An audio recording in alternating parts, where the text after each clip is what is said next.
All right, welcome everyone. Thanks to those who I see already introducing themselves in the chat and saying hello. You are welcome to introduce yourself or share where you're joining from. You're also welcome to just sit back and listen in. And I am going to apologize that it seems like every time I use this platform, they change the setup a little bit. So I'm just getting my slides up now so I can share these. Here we go. All right, there we go. So I think many of you probably might know me, but for those who don't, I'm Lisa Williams. I'm one of the co-founders of What's Your Grief, grief therapist, social worker, and we are really glad to have you all this evening for this session that is actually a follow-up webinar from a webinar that we did a couple of months ago, which was on anger in grief. And if you didn't tune in for that webinar, that's okay. What we're going to talk about tonight, it certainly doesn't require that you were here for that webinar, but I would encourage you to go back and watch that webinar if you haven't already, because there's a lot of important, I think, context there in thinking about our own anger, where anger comes from internally, how to understand our own anger and be with our own anger, that is connected to some of what we're going to talk about tonight around exploring forgiveness. Just to let everyone know, we will post a recording of this that will be available for, we always say 7 days at least, possibly longer. And if you're a member of our Griever Hub, then the webinars are always there and definitely in the Griever Hub. So you'll be able to find this there. And these, the previous webinar will actually include, so tomorrow, Eleanor will send out the replay of this webinar that you'll be able to access for up to a week. And then also she will include a link to the previous anger webinar. Or if you're a member of a Griever Hub, you can just go to the replay section of webinars and you can find it in the replay section there. If you're a member of the Hub also, and you want to explore some of this more, we've done sessions in the past on self-forgiveness. We may do another upcoming session on self-forgiveness because that is another topic that has been coming up quite a bit, as well as just the topic of self-blame and anger towards self and all of those things. So that is something that we offered, I think, last year.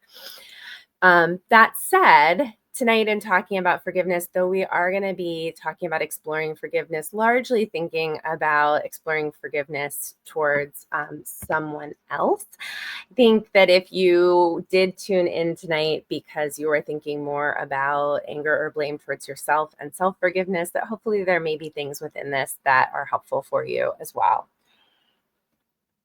So to get us started, I'll start with one of those big, broad beginning of webinar questions that is totally optional for you to share your thoughts on in the chat. But if you would like to, I certainly invite you to answer the question, what is forgiveness, or what does it mean to forgive? If that's what we're here exploring and thinking about what it means in grief when we're feeling some sort of maybe not even active pull to forgive, but if you at least have had this concept of forgiveness swimming around enough that you decided to join this webinar, I think it can be helpful to just consider what we're really talking about when we're talking about forgiveness. With terms like this that get thrown around, I think it can give us a really one-dimensional and simplified idea of what it means to forgive, when the reality is that forgiveness is something that is incredibly nuanced. It's complex. It has, as we'll talk about in a minute, a lot of different definitions. And it isn't something, when people talk about forgiveness, that they are actually singularly talking about one thing. There's actually a lot of different things that come up.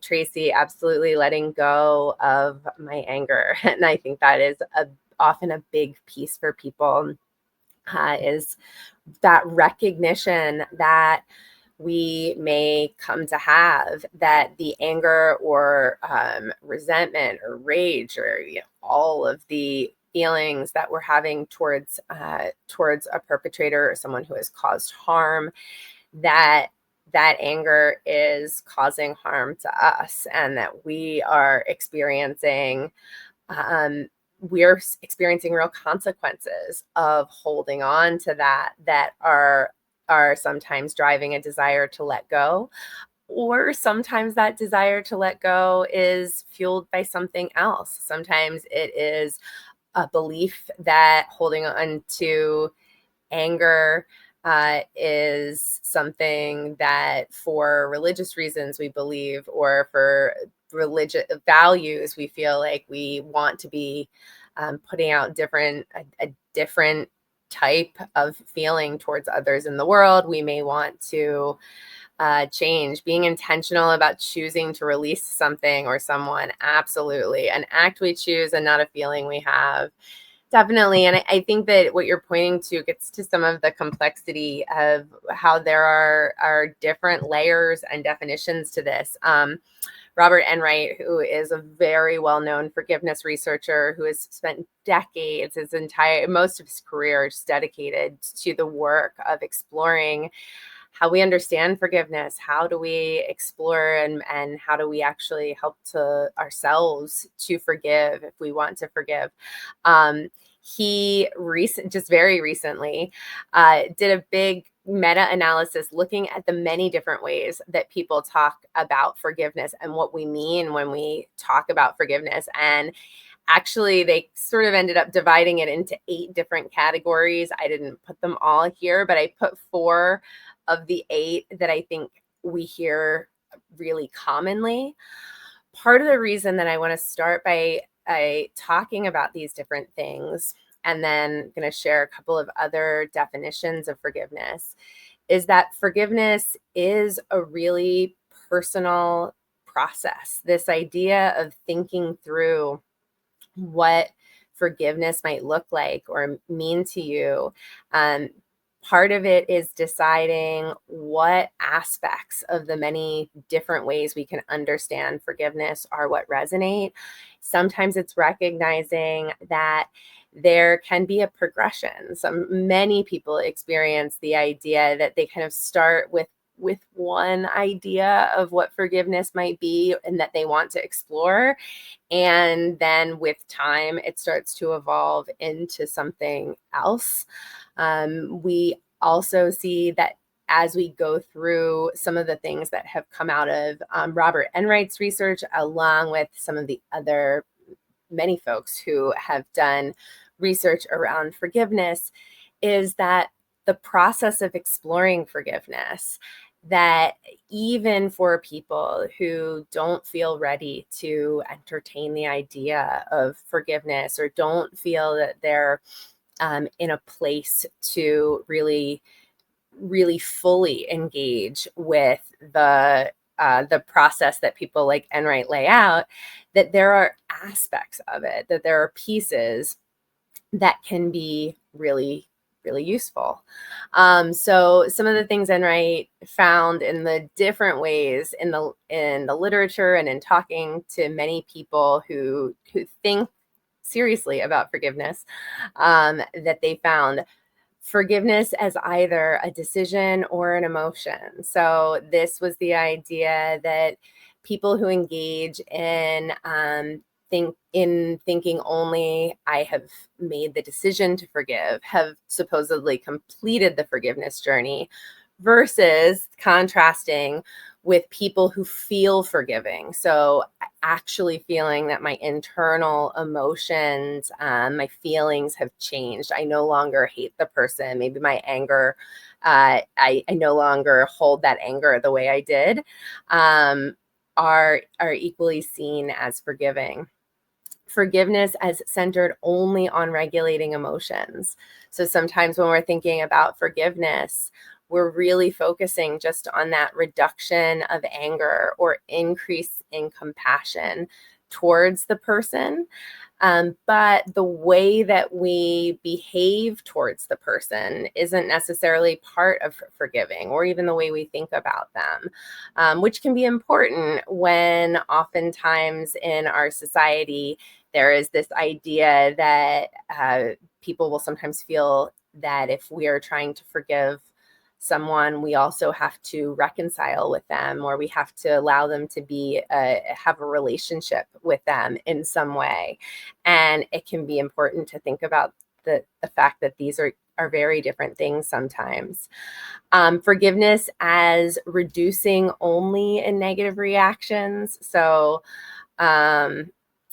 really the idea is not to extend any positive feelings necessarily towards the person, but just to reduce those negative feelings, those negative emotions. And as I said, there's a number of others that he goes through, but then ultimately what they label comprehensive forgiveness, which is often seen in that combination of a decrease of negative emotions coupled with at least some improvements in positive emotions or thoughts or behaviors towards the person. And in exploring these, his intention is not to say that any of these are more right or wrong than any other, but rather to say there are different things that we can mean and understand by the idea of forgiveness, and that it's important, if you're exploring forgiveness, to really think about what that means to you, what your intention or goal or hope is in this exploration. A couple of other just more kind of comprehensive definitions that we look to and appreciate in different ways. The American Psychological Association describes forgiveness as willfully putting aside feelings of resentment towards an individual who has committed a wrong, been unfair or hurtful, or otherwise harmed us in some way. So again, we see kind of just the idea in this one of putting negative emotions. I know we don't love using the phrase negative emotions, but I'm going to, for simplicity, obviously emotions are not good or bad. They don't have moral value. It's how we interpret those. But in this context, I think some of those emotions that are more often challenging for us and can have more negative impact. Forgiveness as a conscious, deliberate decision to release feelings of resentment or vengeance towards a person or a group who has harmed you, regardless of whether they actually deserve your forgiveness.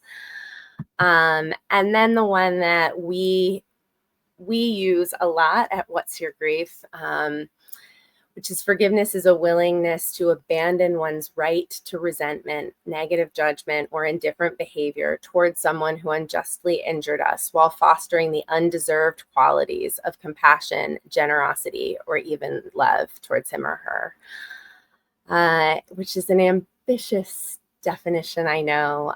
But part of what we're going to be talking about today is this idea that forgiveness is something that is not the flip of a switch, but that is really a process and that is ongoing. It's something that people oftentimes find that is more of a positioning in terms of how they are thinking about engaging with anger and engaging with the perpetrator of a harm or someone who has hurt you or hurt you, someone who you care about in some way.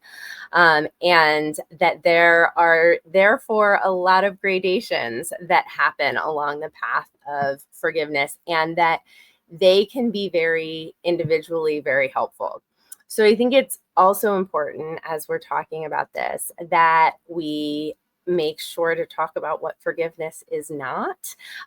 They've done research in talking to people about how they understand the idea of forgiveness, and they often find that people have lump in a lot of other things, believing other things that don't necessarily have to accompany forgiveness. And I think it's important that we talk about those. So first, forgiveness is not condoning, excusing, or letting someone off the hook. One of the reasons we appreciate Enright's definition so much is that he and they in all of their research really highlight this idea that we wouldn't need to forgive someone if we were excusing their behavior or condoning it or letting them off the hook. The very nature of forgiveness is predicated on the idea that we acknowledge that a wrong has been done, that there's been true harm that we've experienced, and that the act and process of forgiveness is not about excusing or condoning or letting someone off the hook. Now, that said, sometimes as we go through this process of exploring our anger, exploring our blame, exploring the idea of forgiveness, sometimes we realize that we have misplaced anger and blame, and that there are maybe people or things that we do want to let some people off the hook about, because we realize that it was our own misunderstanding or story that we were telling.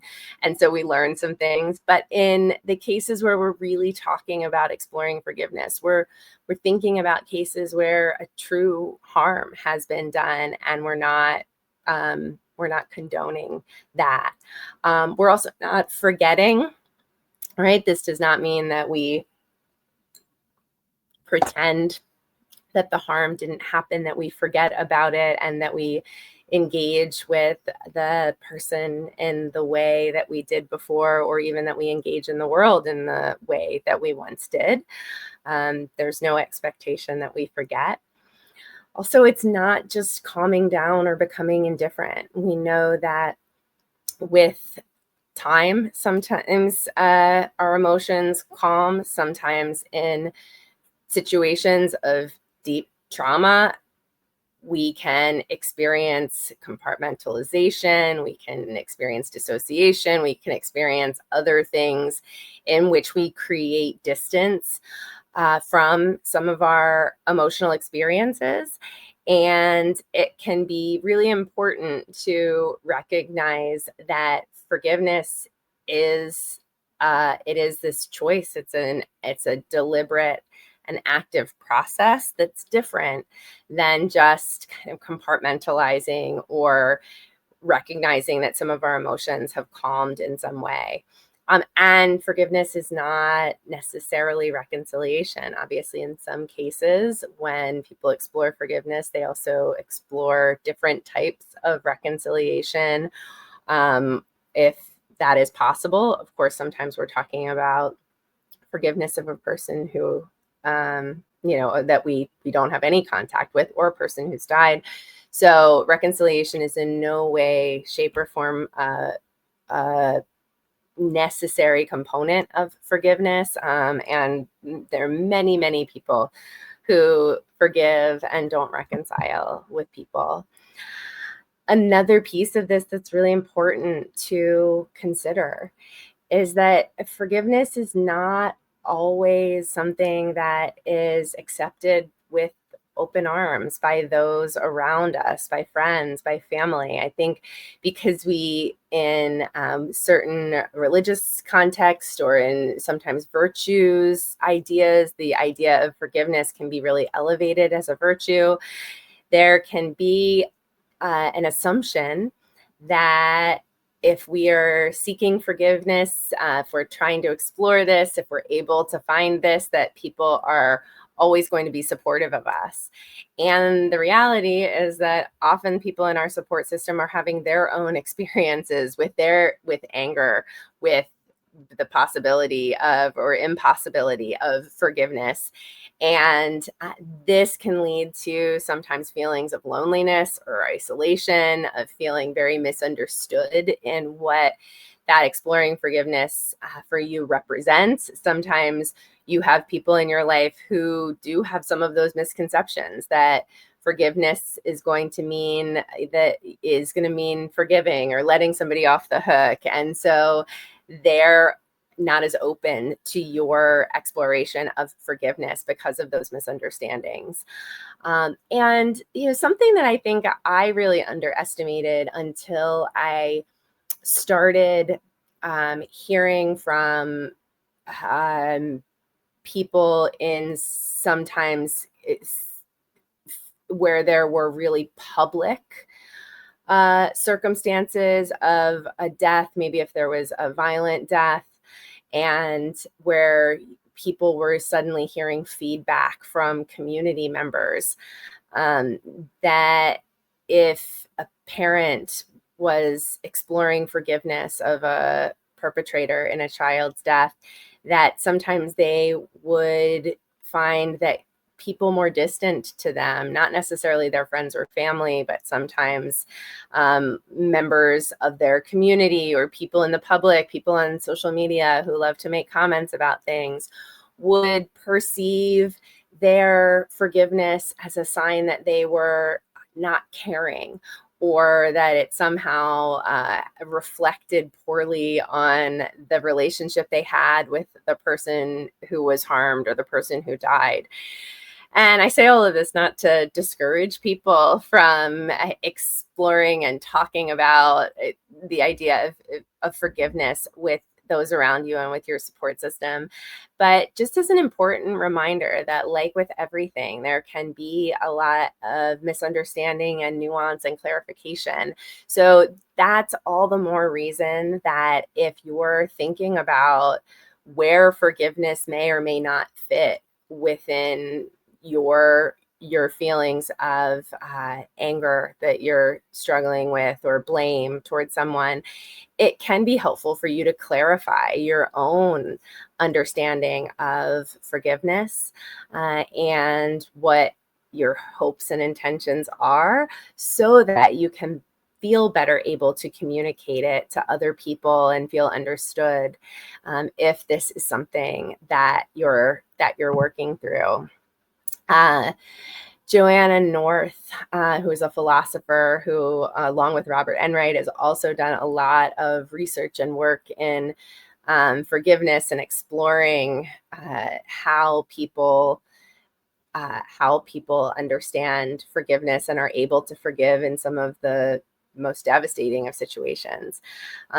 She really highlights that it can be important to reminders to ourselves that forgiving begins with pain, and that we have a right to that pain, and we have a right to those feelings that are coming up. That it starts with acknowledging that the offense, the harm, the hurt, it was unfair or it was hurtful, however whatever that language is that feels like it best reflects that for you, and that it will always continue to be unfair or to be something that caused harm, even if our relationship with it changes. Again, even as we may start to have shifting emotions and let go of some of the anger or some of the pain, that won't change the offense itself. We have a right to our anger, and it's fair that to hold on to our view that people don't have a right to hurt us. So when we're exploring forgiveness, sometimes the resistance that starts to come up is that, as we talked about in the last webinar, anger can feel so protective.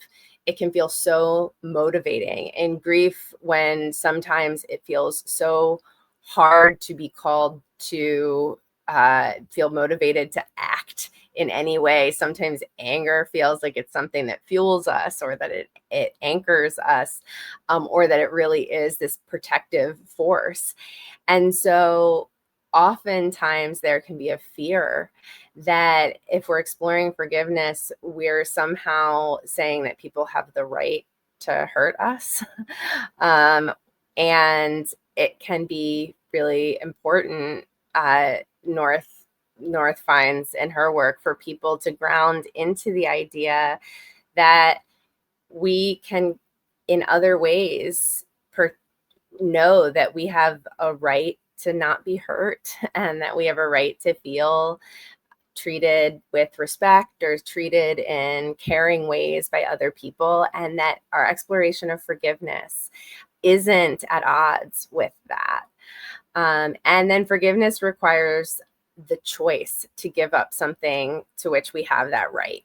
So namely, we have this right to anger and resentment when we've been hurt, when we've been wronged, when someone we love has been hurt, when something has happened that has caused this pain. And forgiveness is this active choice we make to give up something that we have a right to. So if we work in this frame of forgiveness is a choice, it becomes especially important to remember that you don't have to forgive. And I know that can be complicated depending on your religious belief system. Certainly some people may feel that there's a real pressure that comes from a religious belief system, or from other friends and family in your life who are pressuring you towards forgiveness. That it is very important to remember that if you're not there yet, if you're not ready, if you're not sure if you'll ever be ready, that doesn't mean that you're a bad person. It doesn't mean that there is something wrong with you. It means that this idea of forgiveness is something that has to come to us in the time and way that we are ready for. We have to go through this exploration process of forgiveness to see if, when, and how it is something that we can engage with. What we know from the research, and what I certainly know from working with grievers for so many grievers for many years, is that it can take a long time for people to be ready to really fully explore forgiveness, or if not to explore it, to finally actually feel as though they've reached a point that they would say that they've reached forgiveness. That doesn't mean that throughout that process that people aren't oftentimes engaging with other pieces of this that are a little bit smaller than maybe forgiveness, which can feel like such a big word. That sometimes there is a deeper understanding that we're starting to explore, that we may be starting to dip our toe into empathy and trying to maybe put ourselves into another person's shoes and to better imagine what may have been going on in the life of this person who caused such deep harm, how they may be feeling about the harm itself. We might engage in all of these little kind of activities that are really meaningful, that can have a real impact on our own feelings of anger, on our own perspective around what has happened. And so when we're at a place where maybe we're not willing to or ready to forgive, it doesn't mean that we're not still able to do other things to shift some of the complicated emotions that we're feeling. Yeah, absolutely. I think, Sandy, it has the word give in it, which means that it is our choice to extend to another or ourselves. Absolutely. I really, that is also something that I really like about that definition, is that idea that we have this agency to to hold or to give something. So I also think it's really important that we remember that rushing to forgiveness, some of the research that has been done has found that it can lead to a form of bypassing, just like we talk about in other situations, things like spiritual bypass or toxic positivity, where we kind of look for these shortcuts around sitting with really difficult feelings. There has definitely been many instances where people have found that early on, because they felt pressure to forgive, sometimes internal pressure, they felt like it's wrong for me to have this anger and I have to just rush to forgiveness, that they realized that they sort of bypassed some of the really complicated work of fully understanding the depths of their hurt, of their anger, of holding that pain and learning what it means to hold that pain, to learn what it means to explore the paths to forgiveness. And that then sometimes people would find later that they had a lot bubbling up and suddenly realized that they needed to do a lot more work to really get to a place of full forgiveness. This doesn't mean if forgiveness comes quickly that it's always some sort of bypass. It's definitely not. Some people, even in really devastating circumstances, are able to move to forgiveness very quickly. But for some people, especially if it is driven by some of that external pressure or an internalized pressure from an external force, it can then be something that we have to come back and revisit later. For true forgiveness, it is something that has to come in the time that's right for you. So when we think about where you are right now, where you may be as you move through this process of exploring forgiveness in your grief, there is this distinction that one of those early slides mentioned of sort of decisional forgiveness versus emotional forgiveness. And decisional forgiveness is what they describe as just a change in behavioral intention. It is that moment when we decide that we want to forgive. That doesn't necessarily mean that our emotional experience has changed. My saying I want to forgive doesn't mean I've actually been able to let go of that anger. It doesn't necessarily mean I've reached the point of being able to give that gift of compassion that some of those definitions of forgiveness talk about. But for some people, that decisional forgiveness is absolutely a critical first step that then they see as a stepping stone towards the work that will lead to some additional emotional forgiveness. Interestingly, for some people, decisional forgiveness feels like enough. It feels like just getting to that act of being able to potentially say to another person, I forgive you, even if the some of those negative emotions are still there. Sometimes that feels like enough for people. But in the scope of, I think, exploring our mental health and well-being, one of the things that we think it's really important to look at is how those emotions that we're holding, that are potentially the anger, the resentment, those other pieces, how those are affecting us. And if there is room, once that decisional forgiveness has come, to then maybe move into some of the work that can help move towards the other emotional forgiveness. So I think this brings that big question of like, okay, but how?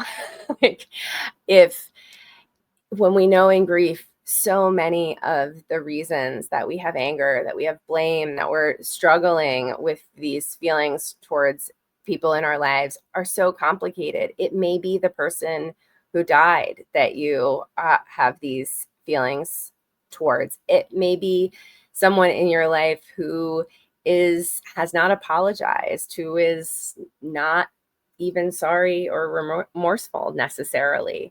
It might feel completely impossible.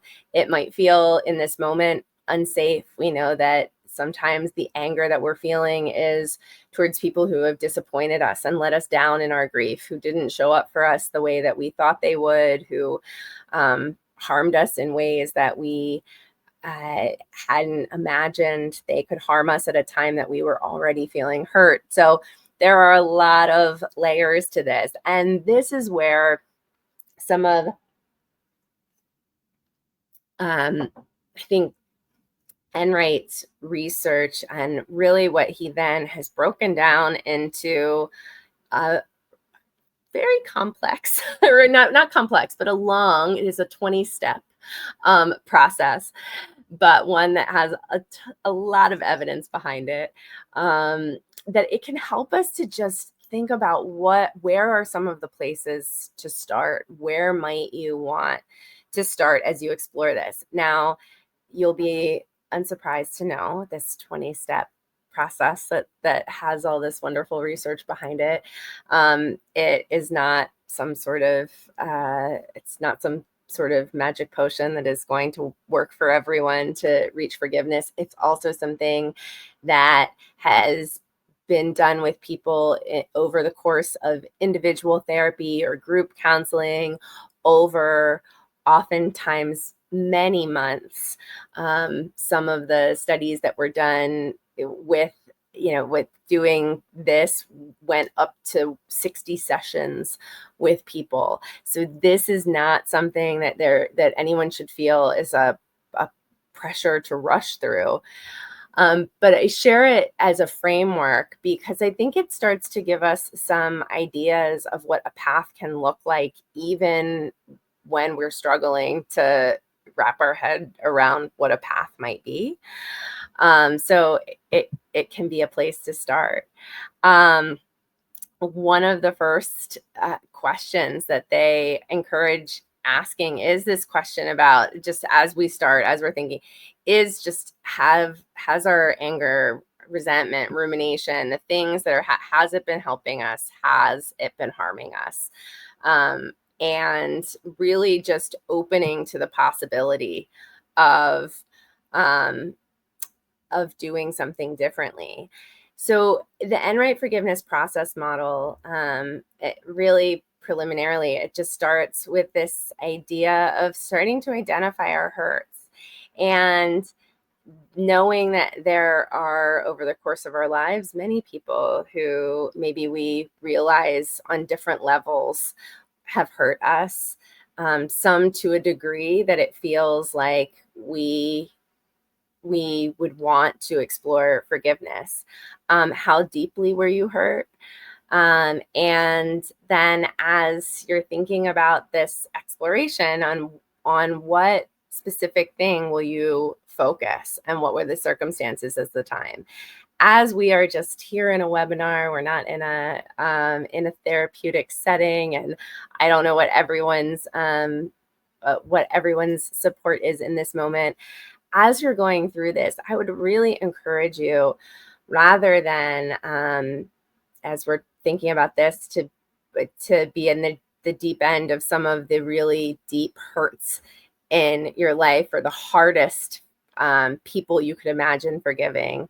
Instead, to move to the other end of the spectrum and to try to think about, and if you have a mind that automatically starts kind of exploring things, to start with someone where maybe it was a smaller harm, where it is something that feels in a more manageable place. If it's just something where someone said something hurtful to you recently, but it's not something that feels on the high end of that scale, to just start there, to not cause to not put yourself in a place of feeling too much overwhelm with this, but that in another, as you go through kind of thinking about this as a process, that when you have more time and space to explore, either through your own maybe writing or journaling,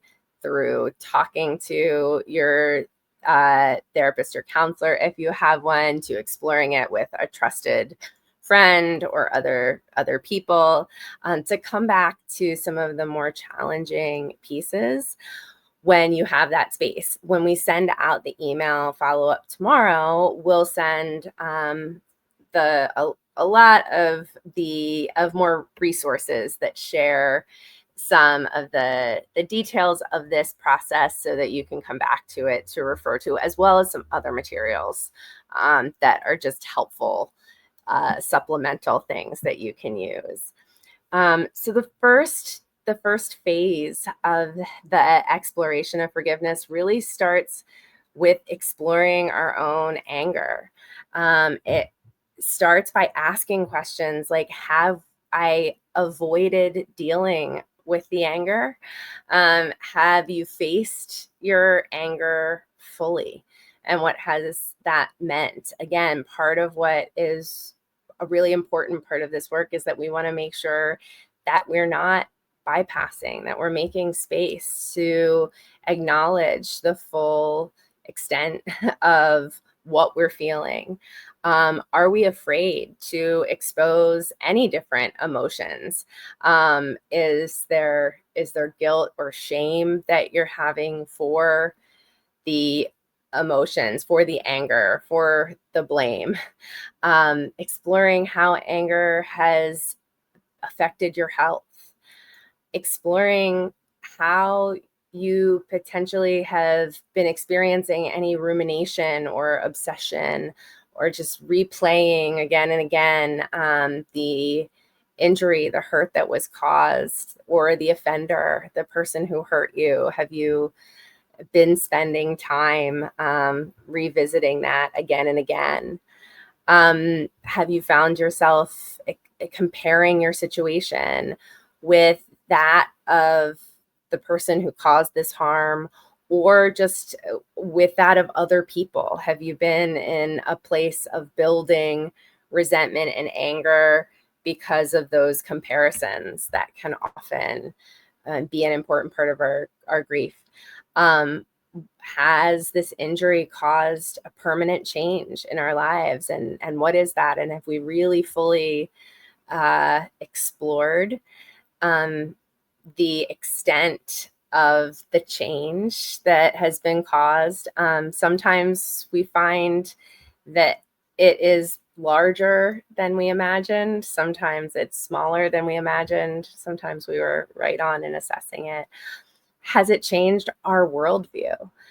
We've talked about this before in the Griever Hub, right? When our safety and security is destabilized, this can change our entire worldview, the way we see and understand ourselves in the world. And this can be incredibly challenging in our healing process, when we're not just healing from the loss of the person, but we're now trying to figure out how to live in the world in a completely different way. And then this moves us. So after we've we've done this work of really spending time in in this anger and understanding this harm. Um, that is what moves us into really spending time exploring, are we ready to decide to forgive? Is it a choice that we're ready to make? Remembering that this does not mean necessarily that we think any of our emotional pain or our emotional experience is ready to shift.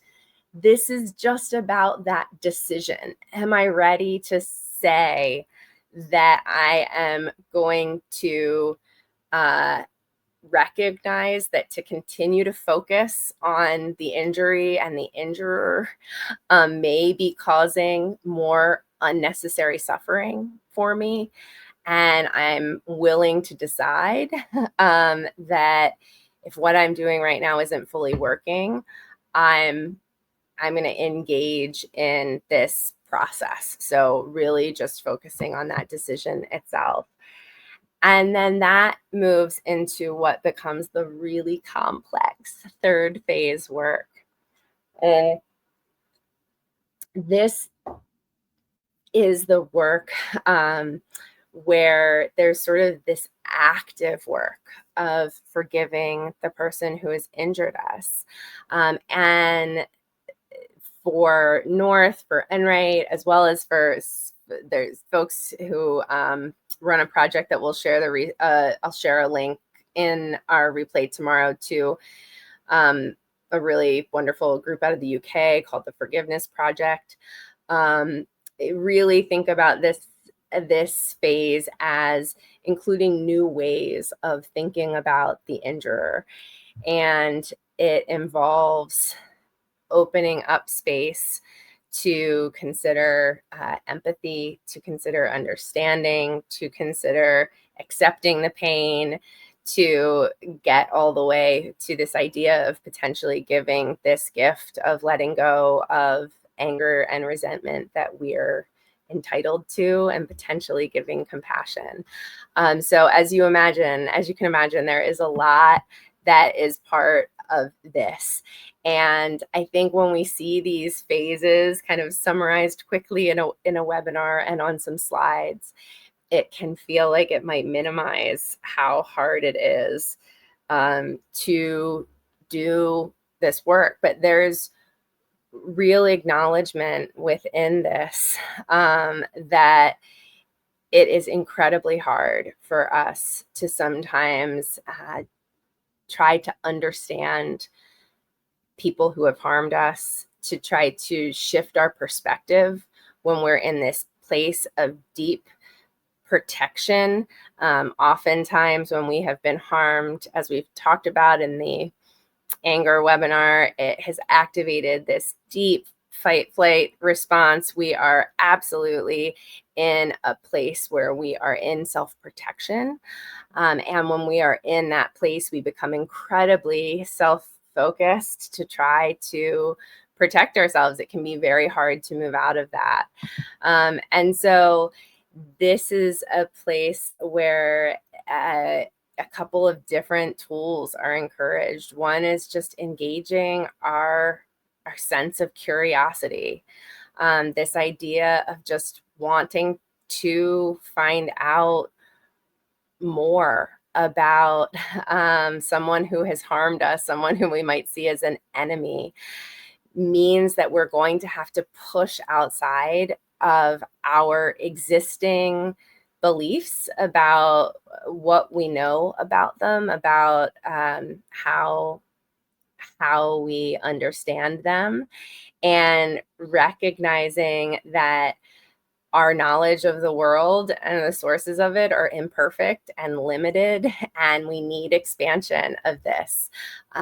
One thing, connecting back to something we shared in that anger webinar, is the essay that was in Time magazine that was written by a woman whose sister died of an overdose, who does sort of a deep dive in this exploration of trying to understand the drug dealer just in her imagination, but in a new way, in a shifting of perspective, and trying to have a curiosity, and to recognize that her own assumptions and beliefs were potentially quite limited and quite imperfect. And that part of the work of stepping into another person's shoes is being willing to be curious. The idea is that this expansion can be implemented by developing a desire to reach out and to add or revise one's existing knowledge. It's also possible to gain further understanding of one's own suffering and the circumstances that led to it by generating curiosity to find out who the enemy group really is.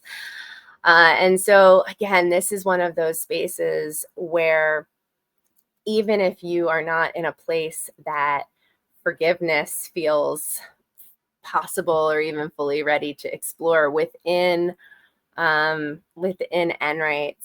model and within many of these ideas of forgiveness, is just that we can dip our toes into different pieces of this. We can do maybe some of these thought experiments of wondering, where have we not extended our curiosity? Are there assumptions we've made that we might feel willing to challenge, even if we feel very far away from forgiveness, that could still be helpful for how we see the situation or how we see the world? Enright and North ask us to ask questions like that, just ask questions that might help us think about a person's life in different ways. What was their life like while they were growing up? What wounds have they suffered that could have made them more likely to hurt you? What kinds of extra pressures or stressors were in this person's life at the time that they offended you? And I think these questions can be hard because sometimes it really makes us buck up against that feeling of like, oh, are we trying to make excuses or let them off the hook? And it's really important that we go back to that point from the beginning, which is that none of this is an effort to excuse or condone, but rather for us to better understand the humanity of ourselves and others and of every person in the world that we encounter, right? And so when we better understand other people's pain that makes them vulnerable and human, we are more likely to understand how and why harms happen, how and why destructive acts happen.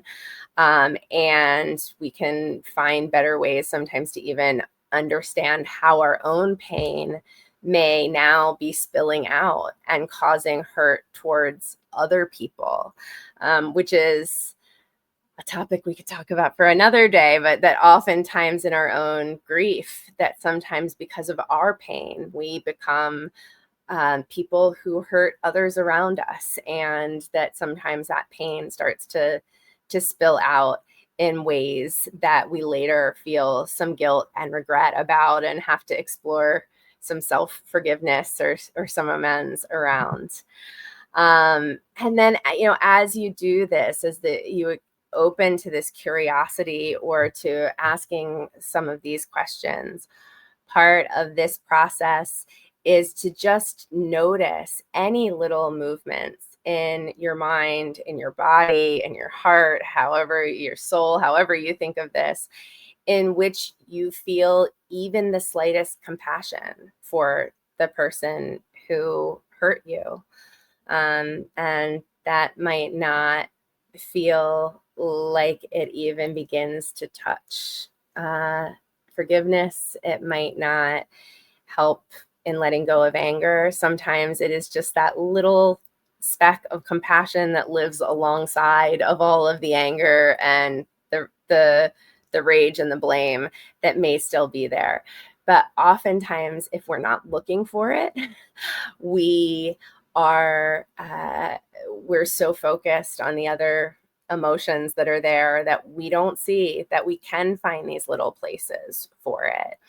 And if we're also in a place where we're not ready to forgive, or we don't think we'll ever be ready to forgive, sometimes we fear that if we start to notice a little bit of compassion or a little bit of empathy, that starts to threaten this protective bubble we have of anger and blame and not forgiving. And so this can be another place where it's so important to remember that forgiveness is always a choice.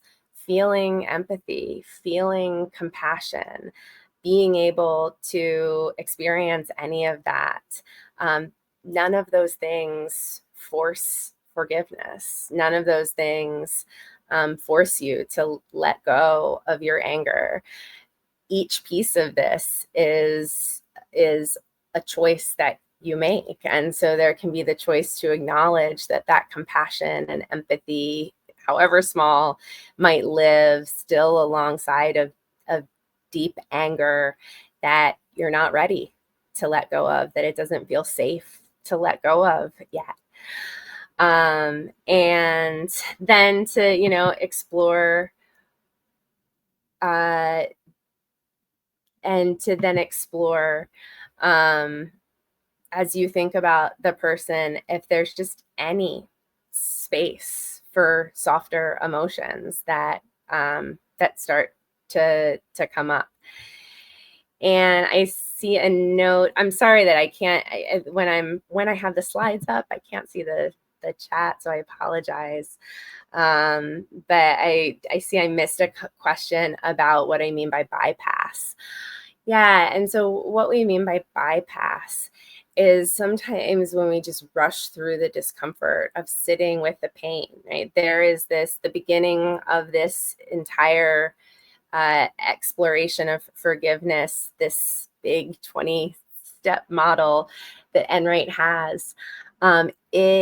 It starts with a deep exploration of our own anger and our own feelings about our own anger, and the fact that there may be so many levels of what we're feeling in our rage and our anger, our resentment.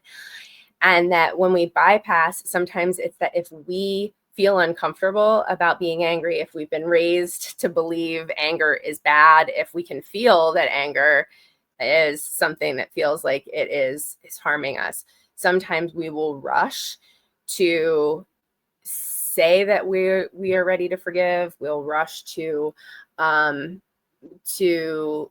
latch on to anything that helps us to just try to skip over the angry feelings without really processing them, without really spending time with them. And so that's not about forcing yourself to find anger if it doesn't exist, but it's about saying we can't skip over the anger. We can't pretend it's not there and call it forgiveness if it's really deeply there. So that's oftentimes what we're looking for when we're talking about bypass. And this, I think it actually connects to this slide as well, which is that part of this process here is to really consciously bear the pain that they caused us, so that we don't end up throwing that pain back at the person who harmed us or towards other people who were not the people who harmed us. And sometimes when we skip over the work of understanding that pain, of figuring out what it means to hold and bear that pain, that we then put ourselves in a position where we might end up throwing that pain back towards other people. So we tend, when we're really emotionally hurt and wounded and we haven't learned how to start the process of tending to ourselves, taking care of ourselves, being honest about our pain, learning to start the healing process, we often then will displace that pain unintentionally on other people. So it's part of the reason that it's so important for us to make sure we're fully doing this work. And then phase 4, I'm actually for the, as you'll see, we're at the very end here. I'm going to include in the resources more in depth about this, and Wright has a whole book. Phase 4 is really moves to a place that is, I would call it almost, I want to say like post forgiveness. It's obviously still part of his forgiveness, part of what he would call one of the phases of his forgiveness process. But it is almost more of a meta phase in which you kind of, he focuses on the idea of the freedom that can come with forgiveness, and then how that allows a re-engagement in life and connection to maybe a new sense of either purpose or things that you couldn't engage with while that anger and pain and suffering was so consuming and was so much the focus, of being able to really rediscover what are the aspects of your life that you can now connect with or reconnect with now that this evolution has happened, and you've found a place of forgiveness. And this, as I said, in 1 hour to try to tackle a topic as big as forgiveness, there's so much that we could say.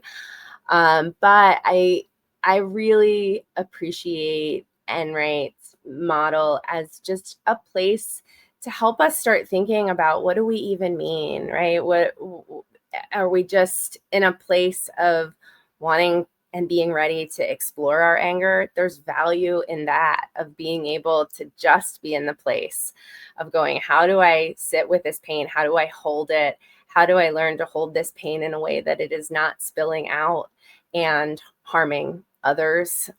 Or if it is still in me, that it is, that I'm carrying it in a way that it's doing less harm. Maybe that's the place, where you are. And if that's where you are in the forgiveness work, that's okay. That maybe it's starting to move to that deciding place and really thinking about the decision. And then if you're really in that place of feeling like, okay, I'm phase 3, I really want to work on forgiveness, I think that kind of is that meat and potatoes of curiosity and understanding, and trying to put ourselves into someone else's place. And that slow process is one that can require a lot of, sometimes, care for yourself and support and time. So when I send the additional resources, I would really encourage you, as you go through them, to make sure, if you're doing some of this on your own, if you're doing this through writing, that if it starts to feel like too much, to please make sure that you're reaching out to someone for support, whether that's family or friend or a counselor or therapist. Just this is some of the hardest work, right? I mean, things like forgiveness, anger, guilt, and regret, these are really, really tough things.